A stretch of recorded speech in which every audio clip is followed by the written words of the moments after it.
Okay, welcome to another episode of Lived Experience for Everyone. We are delighted, absolutely delighted to host Professor Kevin Hart today, who will speak with us for as long as we can have him on his many works and his poetry. Professor Hart was at Notre Dame University teaching for many years, as well as the University of Virginia, and has most recently moved to Duke Divinity School.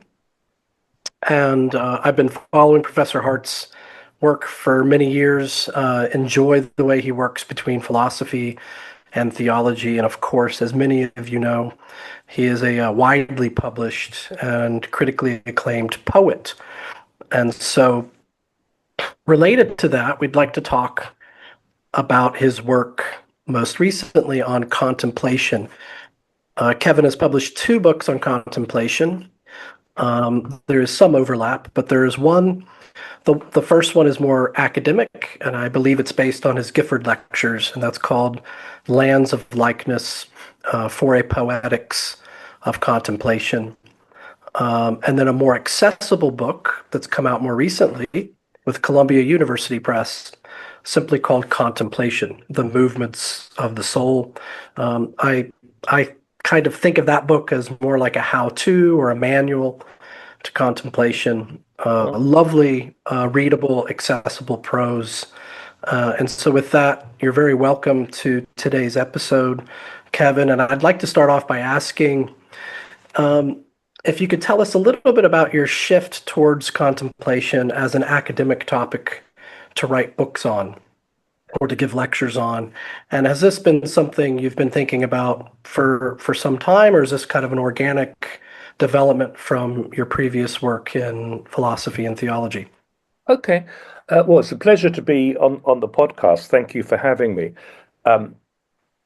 When did I start thinking about contemplation? Well, I think if I go back to my doctoral dissertation a long time ago, which was The Trespass of the Sign, an earlier version of it, I was concerned there with what in those days was called mystical experience.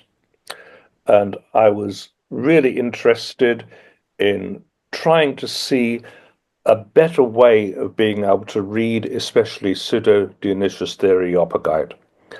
And I had recourse to Jacques Derrida, whose works were not particularly well known at the time. And reading him enabled me to see certain ways in which major philosophers had framed mystical experience in particular ways, indeed, including the notion of experience and the notion of the mystical. One of the things that struck me while I was writing that, although I didn't have time to talk about it in my early work, was that the tradition doesn't really talk about mystical experience at all, but it does talk about something called contemplation in Greek.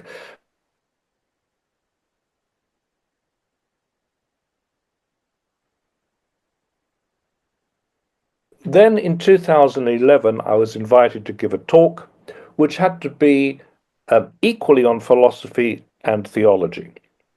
And I thought that one of the few overlaps was the notion of contemplation. So I spoke about that. But I still hadn't decided to write a book about it. What prompted me was one morning very early in the day when I woke up and there was an email from the Gifford Committee at Glasgow University asking me to give the Gifford lectures. And of course, to give the Gifford lectures is to write on natural theology. And I'm not one of nature's natural theologians. I tend much more towards revealed theology. So over the coming days, I puzzled as to what I could write about. And then it struck me that this was a golden opportunity to return to the notion of contemplation, since contemplation is much wider than revealed theology allows. It starts off with natural contemplation in Greece, and indeed in the 20th century we find natural contemplation again. So I was able to write on contemplation again, but not focused so sharply on contemplative prayer, as one finds in Thomas Aquinas, for example. Rather, my attention was drawn to a current in modern poetry, which I identified as contemplative. So I thought this was an opportunity to see how in modern poetry you could find a certain current of natural theology going through contemplation, and that it would illuminate certain currents, certain movements within modern poetry, and also enable me to probe other things going on in modern poetry. So I identified what seems to me a separate current of the poetry of fascination. Fascination and contemplation strike me as phased counterparts of each other. So I wrote the Gifford Lectures on that and fulfilled my obligation to Lord Gifford. Then I think it was the following year I was on sabbatical living in France, and Columbia University Press had asked me to write a little book. And they wanted me to write on faith, but I found that that was too difficult to do in the compass of a little book. So I asked if a book on contemplation would do instead, and they graciously said yes. So I wrote in France this little book, Contemplation, The Movements of the Soul, which on the one hand, as you say, is a primer of contemplation, but also it does something I didn't do in the larger book. It tries to extend contemplation to put Christianity in a broader scene, which includes Asian notions of contemplation from Buddhism, Taoism, and Hinduism. Can I ask, Kevin, that book, you're speaking a lot about where your own kind of interest and contemplation came from, but that book that I have here, I'm really enjoying it. It's really relevant for today as well. You know, this kind of idea of today's world, this constant stimulus, and what Joe had said just before we recorded, that it really does offer us tools to slow down and entry points into kind of via scripture, art, nature, how we integrate contemplation into daily life. But the title itself is quite profound, you know, and can I ask a little bit about that? You describe contemplation not just as a practice, but as something the soul does or Yes, undergoes. So the idea that contemplation is a movement of the soul. So what does that mean, or what do you mean by that? a great question. Um, the subtitle was something which Columbia University Press resisted. They wanted me to use the subtitle The Art of Stillness, which was probably more saleable. But it struck me that that's precisely what we don't get in Christian notions of contemplation. And lots of people think they have, at least in the United States, think they have some sort of handle on Asian models of contemplation, particularly coming from Buddhism. But they know very little about the Christian tradition of it. And one of the things I wanted to do was point out that in contemplation, as we inherit it from the early days of Christianity, it's not a discourse primarily upon stillness. It's a discourse on movement. Pseudo Denis, the Areopagite, to take a major example, thinks that what happens in the soul is that we imitate the movements of the angels. And he says the angels have really got only three movements: horizontal or vertical, circular, and spiral. Um, and that's the same in our souls, that our souls have a straight line, which is when we're engaged in discursive thinking, but then we also have a movement of circularity when we go over and over something, which is contemplative. But we also have a spiral movement, which is when we're reading, whether it be poetry or scripture or anything else, and we go on ever widening circles based upon what we're reading. And that is another mode of contemplation. So while it's certainly true that contemplation does slow us down, something we drastically need in our day and age, it also is linked to certain movements of the soul. Could I ask to follow up with that? As I was reading your lovely book, I did wonder, are there non-intellectual ways of not just meditating, which I know you say is different than contemplating, but could we call movements of the soul something like movements of the heart? Would that be a synonym? Or Okay.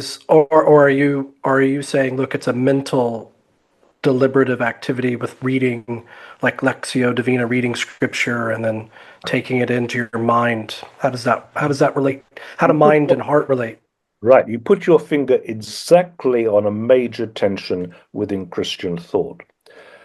Roughly speaking, in very general terms, the movement that which thinks of contemplation being focused on the intellect is a Dominican one, of which its highest exponent is Thomas Aquinas in the Summa Theologiae, the second part of the second part, question 180. And he thinks that in contemplation, when properly prepared by the will, through the love of God and neighbor, that there is a movement of the intellect so that we may receive a simple intuition of God, who is pure intellect. Okay, well, that certainly favors the intellect, but it's not the only account of contemplation we get in the Christian West. We also get the Franciscan emphasis, which is not on the intellect, not primarily so, but on the will. That's to say, on love. And the Franciscan emphasis will always say that, quoting 1 John, that God is love, and that we unify ourselves to God in our acts of love of neighbor and God. I tend to incline, let's say, 60-40 to the Franciscan way myself, and also that I have strong Eastern Orthodox elements that run through me. So I'm an unusual kind of Catholic that I'm not as squarely centered in the Latin rite as most of my fellow Catholics. Um, yeah, we could talk all day about Augustine as well. He seems to split the difference between head and heart as well. He uses the word contemplation a lot in his book on the Trinity, but defining it is a different story. But I Yeah. did want to ask. Go ahead. Sorry. Oh, no, no. I mean, you're right. De Trinitate is, apart from being a great book on the Trinity, using a psychological account of the Trinity, it's also a major work on contemplation. I've written a whole book on this, but it's in French, so Oh, really? not many people know about it in the English world. I really need to publish an English version of it. Yeah, I would be keen. I mean, so far as I understand Augustine, and I've pored over that book, De Trinitate, especially the second half. I seem to read that book and forget immediately what he said. So I've reread and reread, and he talks a lot about contemplating your own image, turning inward, and that it's a temporal act. And I think that's what something like contemplation evokes for a lot of ordinary Christians, say my mother or my sister, who are quite spiritual. And if I use the word contemplative, they might be able to connect with this kind of interior world that Augustine wants to delve into. Would you describe contemplation as an inward movement like that? And how would that be different than, say, prayer or receiving the bread and wine in the Eucharist or Yes, yes, meditating over some piece of scripture that you love, or right. how is contemplation distinctive? Well, there is certainly an inward movement in contemplation, and for Augustine, as you rightly say, it's an attention towards the imago Dei. and to do with the restoration of the Imago Dei. That when the Imago Dei is brightened up through repentance and attention to the virtues, then the Trinitarian image, the Imago Trinitatis in us, starts to become dynamic again. So that's what's going on in De Trinitate, more or less. Now, I think that is a very important movement within Christianity, Eastern and Western. However, more generally, I would emphasize that the basic movement of Christianity is not one that goes within. That the structure of Christianity is more to do with an anteriority than an interiority. That's to say, in Jesus asks us not to look inward so much as to look backwards to the original call of the Father and the original call of creation, and of the way in which we lost it, the attempts by the prophets to keep bringing us back to God, and how we can only really be returned to God in and through adoption by Jesus, in and through the kingdom. So that movement is not so much interior. He's not asking us to look into ourselves. He's asking us to look to the neighbor, to love the neighbor, and to love God, and to look for this movement which has always and already occurred.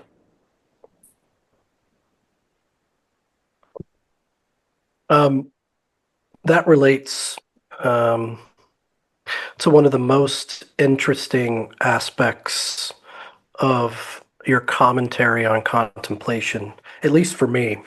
And I know for some of my charismatic listeners as well, you're quite clear, and I agree fully with this, that contemplation is not a feeling or an episode of a feeling.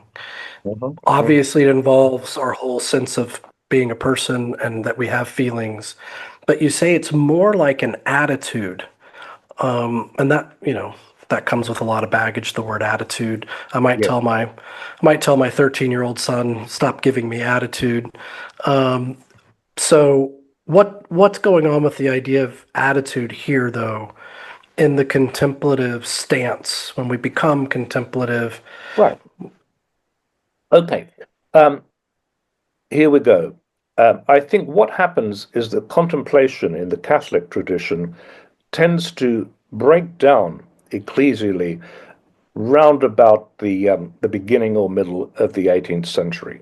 And this is when the church becomes enormously anxious about quietism in France, Italy, and Spain.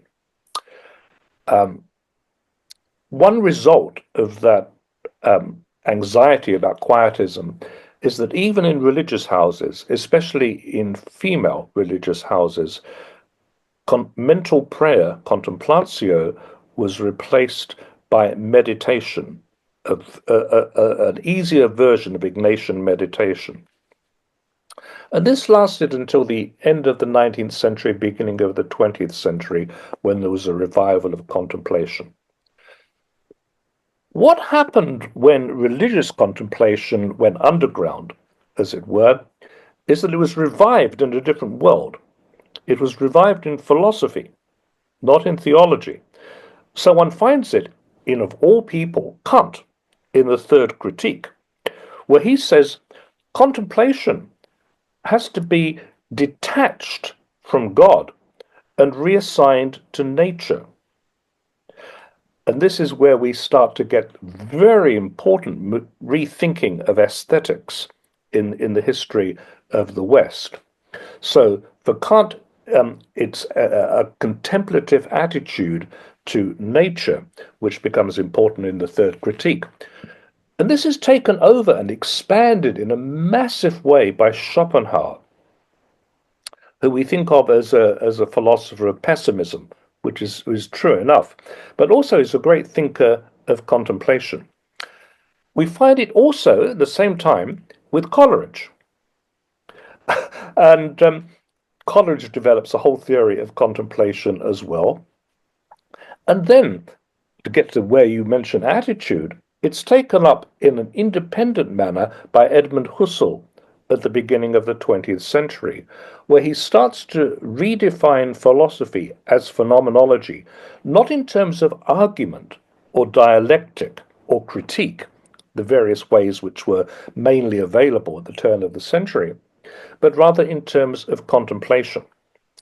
So he thinks of the way in which he conducts philosophy as moving from our reliance upon what he calls the natural attitude, what we would think of as common sense, that we have to suspend this hidden thesis which makes everything in reality seem to be a matter of common sense, which would make us into Lockean or Humean empiricists. And if we do that, then we can see that there are many other attitudes that we adopt through life. So, for example, when we're studying mathematics at school, we very seldom do that in the natural attitude. We wouldn't get very far in the natural attitude in learning about geometry, for example. It's ideal. So we immediately slip when doing mathematics into what Husserl calls the theoretical attitude. But if we're going home and find we've got a flat tire on our bike, we slip into the practical attitude. If we go into a physics class, we slip into the naturalistic attitude. But Husserl is forever trying to get us to pass from those attitudes into what he calls the phenomenological attitude, where we see the world as a correlate to our intentional consciousness. And when we do that, we enter, he thinks, into a contemplative response to the world. Can I ask something? You'd mentioned there, Kevin, religious contemplation, and it sort of strikes me because we are based in Ireland. Contemplative life and religious contemplation is a very important aspect of, the church here. And it's interesting because there is a significant decline in vocations to religious orders, but the decline in contemplative orders is not as severe as in the active orders. Yes. And, it may be a little surprising because I think, what you say about contemplation and contemplative life, particularly, it's often misunderstood.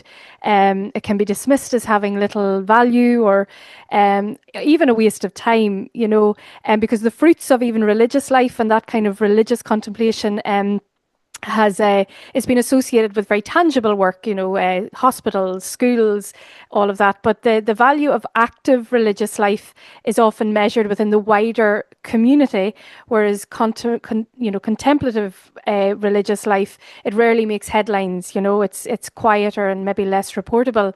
Now, a few years ago, I actually had the opportunity. I worked with some of the provincial leaders around Ireland of the religious orders, and one thing became very clear for me was that there was a very strong and enduring charism for contemplation. And I found it was the contemplative communities who understood their calling, not to fall into the busyness of doing, but to remain rooted in being and to abide in silence and prayer and in presence. So I suppose my question might be to you, just based on what you're speaking about there, that witness that I saw, it raised a question, not just for religious life, but for all of us who live in this kind of culture driven by speed, by visibility. What might it mean to recover that contemplative dimension as a form of witness, not as a withdrawal? What might that mean because, our listeners are it's about trying to apply all of this to our everyday life. So what might it mean to recover the contemplative dimension as a form of witness? Okay. Speaking in the most general terms, we can get to more precise terms if you like later. One thing that would happen, and it would be an urgent thing, I think now, is that we would need to shift from our dominant culture of fascination. It seems to me in the United States, where I live, and probably elsewhere too, that we are bombarded by screens and data and information all the time. How many times do you go out to dinner and you see at the table next to you a young couple and they're both looking at their cell phones rather than talking? with one another. You check the apps, there's nothing there, you keep checking them. Everywhere we go, at the moment, I'm even on a screen when talking with you, that there are screens. And we're fascinated by them. This goes all the way back. This is not a recent phenomenon. It's ballooning is recent. This goes all the way back to Roman times, when it was thought that the eye had an active beam. We no longer think that. But it was thought that if you went to the Colosseum, you were fascinated by the terrible things that were going on there, to be sure. But there was a fear also of this, because even the emperor there thought that the gazes of envy at him would be destructive, and so he usually kept a deformed person right beside him. Beautiful young women in ancient Rome would have a necklace with a phallus on it to attract the eye, so it wouldn't go to their face, but rather to the phallus that they're wearing. And young boys did similar things. But they didn't have screens, and we have screens. And these screens take up all our lives. A little bit of practice in contemplation helps to edge us away from that dominant view of life. If you're religious, then we have the possibility of Lectio Divina, say, or the Rosary, or many another technique. But if you're not, there's still possible ways of developing a more contemplative life. You can go for a long walk in nature, for example, and try to respond to nature in a contemplative manner. You can read poems, not with the view of somehow scamming them to find a deep meaning immediately, but to spend time with them and let them work on you as well as you work on them. And in this way, very slowly, one can begin to remove oneself somewhat from this culture of fascination. Thanks for that question, Helena. That was excellent. I just want to extend that a little bit. You have an excellent chapter on fascination in your larger book, Lands of Likeness, so I'd recommend that to our readers. I just want to read a quote here from you, Kevin, on that. Towards the end of your smaller book, you said, contemplation is extended everywhere. This is from page 132. There are no limits encountered. The act opens onto infinite horizons that are always fresh. When one has been fascinated, one returns to normal life depleted and dry. I've certainly been there. And when one has contemplated, the return comes with a sense of refreshment and increased understanding. And then in your other book, Lands of Likeness, where you talk a lot about I was fascinated with your chapter on fascination. I wasn't sure what to expect. And upon reading it, I just thought intuitively that makes a lot of sense. And there really is a mixture, I think, even when I'm in a service in a beautiful cathedral in Dublin, I certainly feel the tension between the two. But here you talk about a favorite poet of mine, Larkin, and you talk about his fascination, or what you might call fixation, like an unhealthy fixation on death. And on page 151, you say contemplation is at heart free, as we have seen. But fascination is a phased negative counterpart to it. It's an attraction that takes place with, yet despite, desire, from which one cannot readily free oneself, and it bears no fruit. Whereas appropriate training in contemplation, which is what you were kind of indicating a second ago, you say that can perhaps help one cope with the hardness of living and dying. You then go on to say Larkin realizes that outside the grim comforts of religion, in which God and judgment are always presumed, death can only transfix, and there's nothing one can do to overcome it. Fascination, I'll stop here. Fascination makes us regress, okay, and not expand the mind, whereas contemplation does. So my question is just to tease this out further, because I thought that was my favorite kind of unmasking of the dark underside of contemplation is fascination. Is fascination, does that just come from a kind of insecurity of not allowing a lack of patience, of not allowing the environment around you to give itself? Is there some kind of panic or insecurity involved in fascination? Yes, perhaps that's so. And I think humankind seems to be in our fallen state much happier when we're captive, not when we're free. And when we're captive, then we are victims of fascination. We're captive to screens all the time, as I was just saying. Uh, the notion of contemplation being associated with freedom goes all the way back.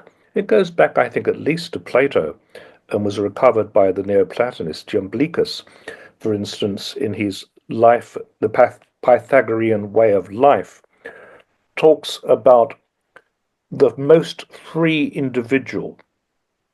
The most free individual is the person who goes to a festival and is not singing or dancing or giving a speech or engaged in athletics. The most free individual, the person engaged in theoria, in contemplation, is looking at everything while being somewhat detached from it. Somewhat detached from it so that one can remove one's gaze from this and go to that. And so from the very beginning of our tradition, I think, contemplation has been associated with freedom. And when this gets taken up into contemplative prayer, as it does in Christianity, our gaze, when settling upon God, is a gaze of freedom. It's a gaze of freedom because the gaze is informed by love. And the whole of Christianity seems to me to be predicated, obviously, upon the absolute need of love. But we can't have love without freedom. You can't, alas, compel someone to love you. If we could do that, the world would look rather different. So many of the sorrows of life are based upon the impossibility of doing that. You might fall in love, and the other person simply doesn't reciprocate. And there's nothing you can do about it. Alas, alas, alas. So there's a connection between love and freedom, and contemplation is linked to freedom and to love associated with freedom, which is divine love. Demonic love, which we're subject to as well, narrows our horizons. It makes us think of ourselves. It fascinates us. There's nothing more fascinating than evil. When you're driving down the freeway and you notice an accident, everyone slows down to look at it. So, I mean, whenever there is bad news around, just the newspaper in the morning, turning on the news, checking it on the internet, it's all bad and we're fascinated by it. So it takes away our freedom and it also erodes our capacity to love. And that's what's really dangerous about it, I think. Yeah, I think before we move to your poetry, which we'd like to do just for a minute, that just reminds me of how toxic for our mental health fascination can be, because it kind of encourages possessiveness, and being rigidly possessive. Say if we fall in love with someone and they don't reciprocate, we've probably all been there. I would imagine being not fascinated with the person, letting go and detaching would be the way of freedom and love. Yes. And it's just such a practical way of engaging with the world around us. Fascination leads to attachment, and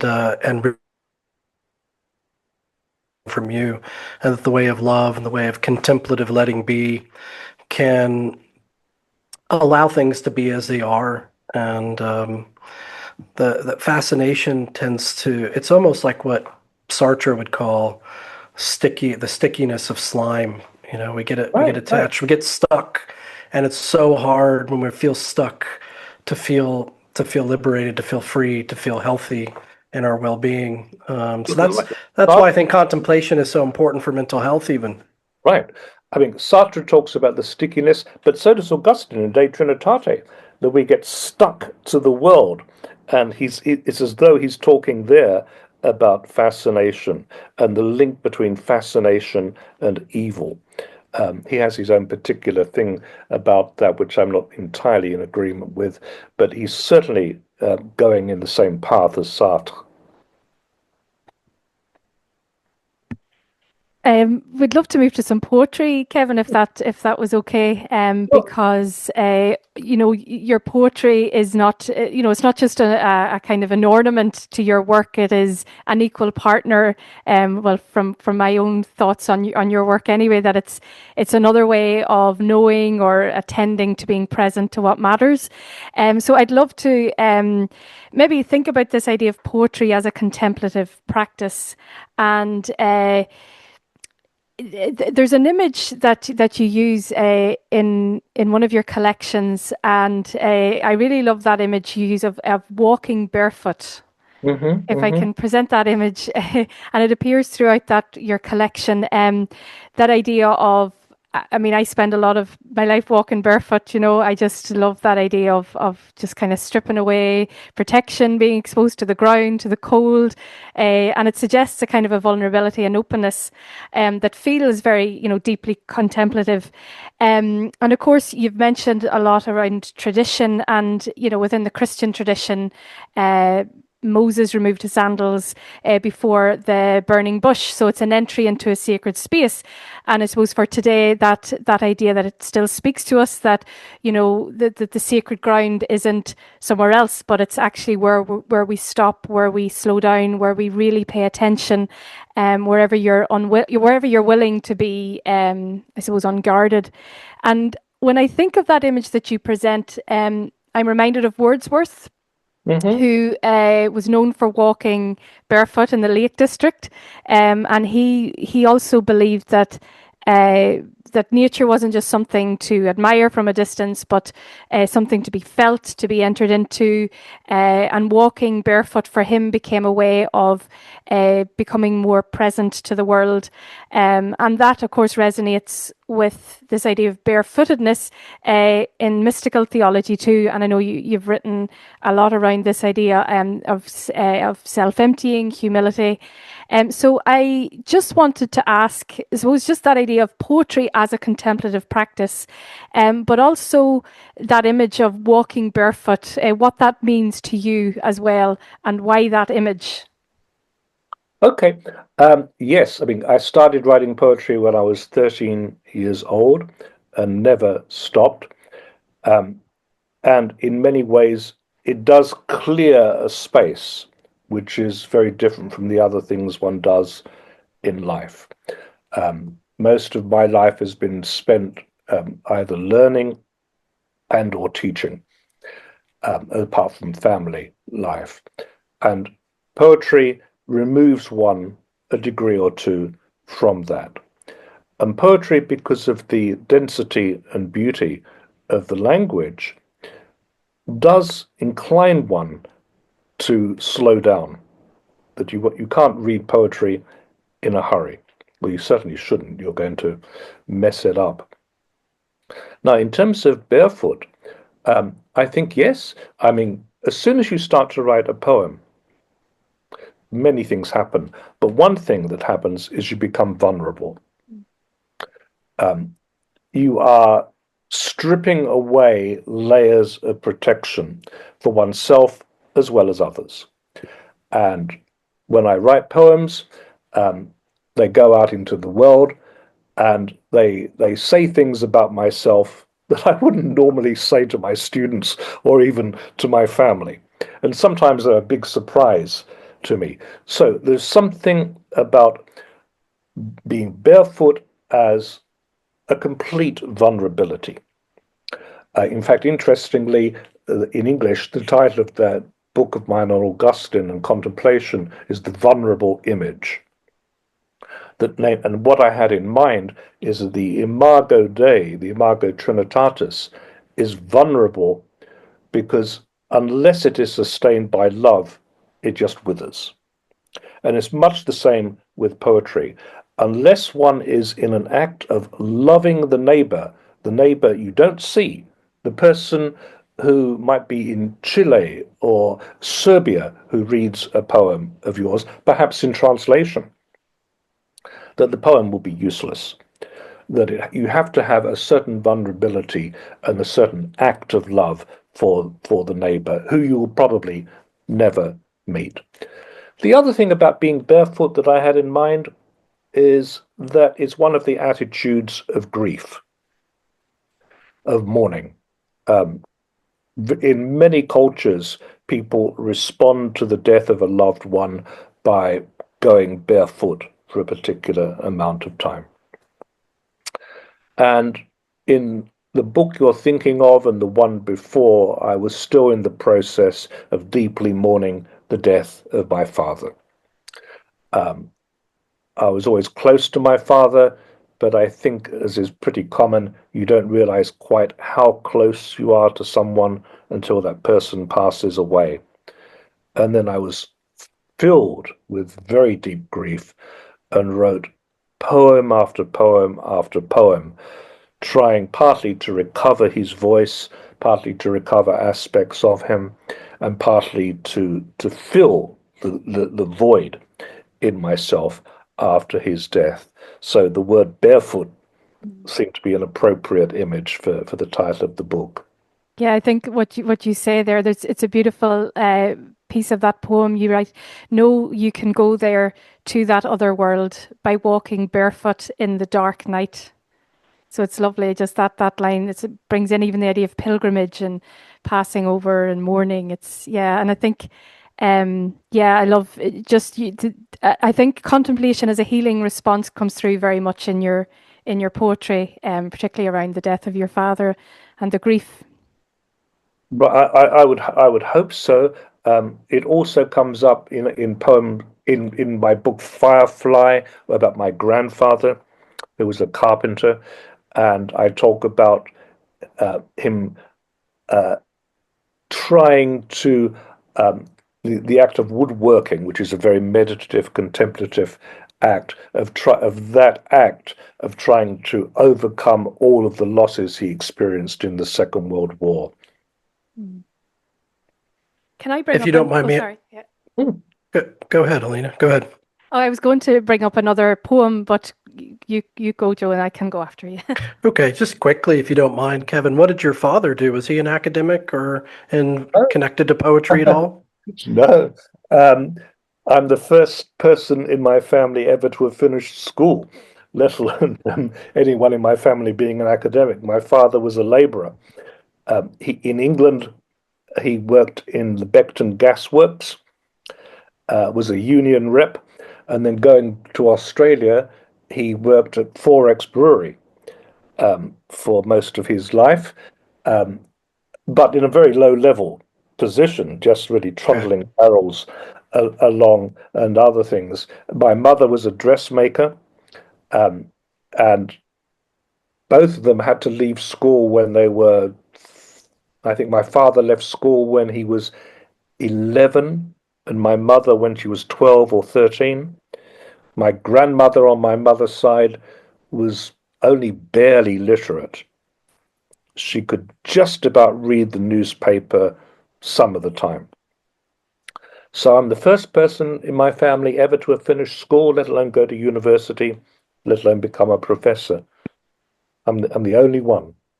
Oh. And did you grow up in Australia, or were you born in England and then moved? I was born in London. I was born in London, England. As you could tell from my name, if you go back a couple of generations, from people from Sligo.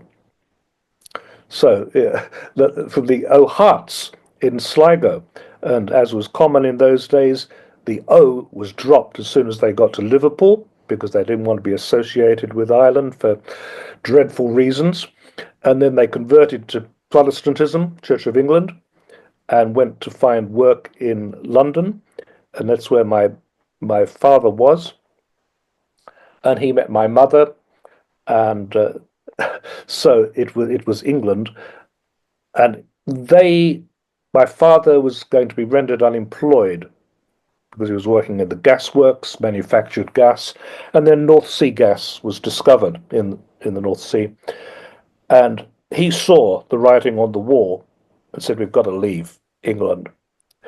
They wanted to go to Canada, but Canada's got high standards and wouldn't have us there. But Australia had no standards at all, and they allowed us to come as 10 quid migrants. So from the age of 11, I grew up in Australia until I moved to the United States. My grandmother was an O'Hart, actually. Oh, Yeah. well. Yeah, Isn't that wonderful? but again they dropped the O, but she Yes. was Hart with an E. There was an E at Oh, the yeah, end. yeah. Yeah, Sure. yeah. Well, So half of the Hart family went to Canada, and the other half went to Australia. wow, yeah, we could be related We somewhere. may well be Yeah, related. yeah, especially when there's Sligo connections, you know. Yes. Well, I look forward to going to Sligo one day. Mm, I get to go. The only place in Ireland I've been is Galway.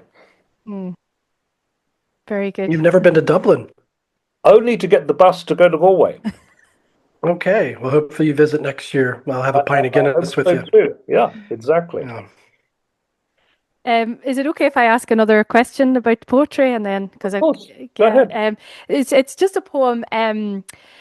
It's probably 20 years ago it was published, so not today or yesterday, but it's a poem I came across called "The Word." Yes. The Word, and I've been reading a lot of obviously your work on contemplation, and I wanted to ask you because I feel it really captures an essential aspect of the contemplative life, and it's the idea of speaking as a sacred act that should arise from silence and depth, and I think it's really relevant for all of us today as well. Just what the words that you use, that the word is all around you like the night, impossible to grasp. Your mouth is dark, and then the final lines, you write, "Go far into yourself, let quietness gather there, then say the word." And there's something about that, just that kind of, it's like an instruction for contemplation, that it arises from. It reminds me actually when I read it many years ago. I walked the Camino de Santiago, and I wanted to walk with a friend of mine, and we wanted to walk it in silence for a lot of it. So we made these little badges that said, "Only speak if your words are more beautiful than silence." Because silence, it's kind of hard to justify breaking silence, for when, and what's worth saying if you have that sort of on you, and silence became kind of a presence or a fullness in that kind of in that time, So I just wanted to ask you about that. There's some that idea of saying the word that should come after the silence, sort of to hear more on the importance for our lives today, the pause, the quietness before the word. It feels very contemplative to me, and it's a very short poem, but it's very rich for me anyway. Well, thank you. I think it's true that silence has a way of enriching the words we speak when we do finally speak them, and poetry is a great example of that. The more we abide in silence before speaking, I think the chances are that we're more in tune with the mystery of the world, the mystery of the world as created and redeemed, if you're Christian. We talk today a great deal about mystification, and with reason. But there's a world of difference between a mystery and a mystification. So much of our life, ordinary life in the United States, and probably so in Ireland too, is an endless mystification, that we're misled by the media, by our government, and other things about the true nature of life and grounds. But the mystery of the world is a different thing. And the mystery of the world is not something that we can respond to as though it's simply a problem that we can unravel. It's something we must immerse ourselves in and let it work on us. And then, every so often, when we can speak, after responding in silence to this mystery, our language will be enriched by it. And we get another second mystery, namely the mystery of language, of the logos, of articulation, of laying out the world again, so that we can respond to that. There are various poems in my collection, Firefly, which comes out early next year, which are about this. And I think it's very important and often missed. Yeah, I think the Greek word for sacrament is mysterion. That's right. And I really wanted to talk more about, I think we're running out of time, but just me personally, I always find the most contemplative space is that with the Eucharist, especially in a certain kind of place like a cathedral. There's a thousand-year-old cathedral in Dublin, and I usually do feel refreshed. I guess when I'm fascinated or maybe bored, I don't. So there's so many ways I think to enter into contemplative spaces or lived experiences, at least from a Christian point of view. And if we could get a comparative theologian in here like Joe O'Leary, we would talk about Buddhist versus Christian styles of contemplation. But that's for another day.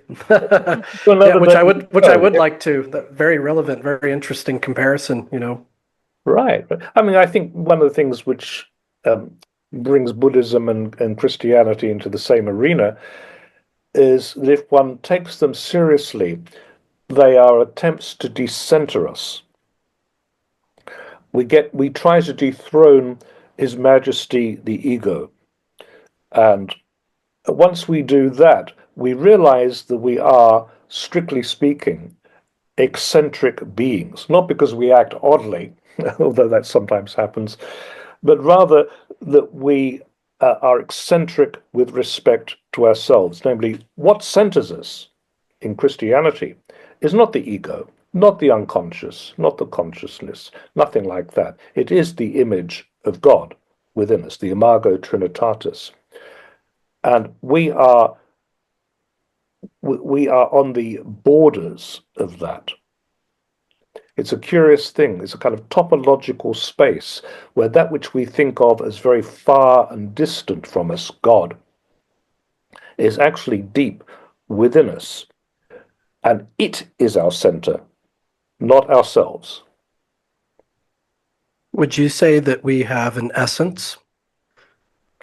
No, I wouldn't say we have an essence. I think we have something like self-consciousness, which is our current understanding of what people used to call breath or the soul.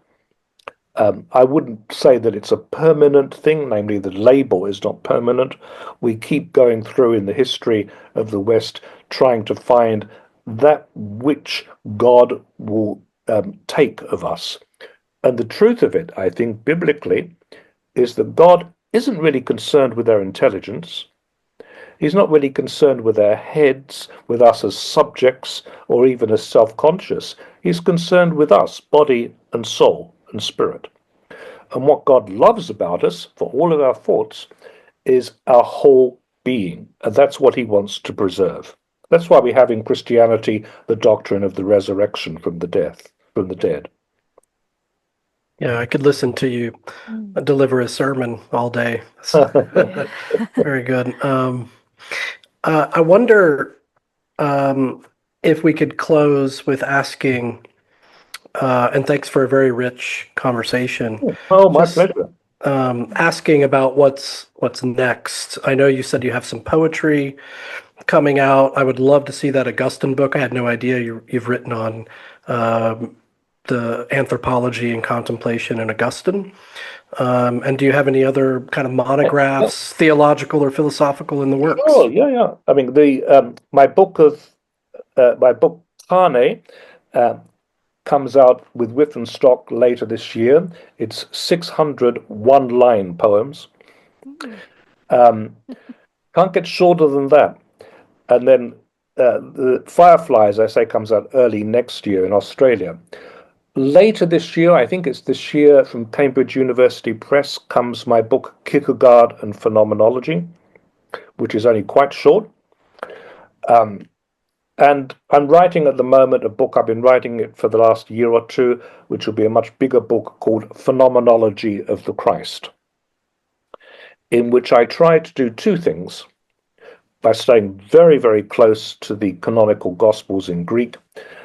And I talk about Jesus as a phenomenon, an eruptive phenomenon about 2,000 years ago in the Middle East, and what happened to him, and particular things about him. And then I also talk, perhaps more challengingly, about the peculiar kind of phenomenology that Jesus does as we see it in the New Testament. Namely, he's not trying to take things from outside us, the res, and bring them within transcendental consciousness, as happens with Husserl, but rather he's trying to effect a reductio from the world, Roman, Jewish, the quid pro quo, the pax romana, and all the rest of it, to what he calls kingdom, the basileia. And it is that mode of epoche and reduction which constitutes what, to my mind, is the peculiar phenomenological gaze that we find when we're reading about Jesus in the New Testament. Yeah, you mentioned in your book, Movements of the Soul, the kingdom attitude. Yeah. And I think there's resonances there with your larger work on phenomenology of the Christ, which I think you've written an essay on in your book, Kingdoms of God. That's Yeah, right. so, That was an earlier sketch. Yes. yeah. The kingdom attitude, of course, I think Husserl has got a whole range of very interesting attitudes, but I think they can be expanded to make sense of Christianity. So the eschatological attitude, the kingdom attitude, and various others are ones that I'm trying to explore in this book. So I'm not really concerned with historicity. I'm trying to look at those passages in the New Testament that I think have got very solid grounds for us to think that they are historical. But so phenomenology doesn't deal with historical facts. Rather, it looks upon trying to find the meaning of those events. And I think the New Testament responds extremely well to that kind of analysis. But as far as I know, it's never been attempted. Well, I look forward to it. I'm obviously a phenomenology nerd, so I will be very keen to see that when it comes out. We've got a secret handshake, phenomenology. Yeah, I've had recent experiences as of today and yesterday with colleagues telling me phenomenology is too much. It's wrapped up too much in jargon, and that it's not worth their time. But or that it's seductive. And I said, yes, I've been seduced by phenomenology. So I look forward to the book, and I look forward to your poetry as well. And can we just thank you again for your time? And maybe in the future we'll have you on again. I felt like we were just scratching the surface, so it was really excellent. I'd be delighted to come back. It's been an absolute pleasure. Thanks again. Thanks, Kevin. Thank you. Okay.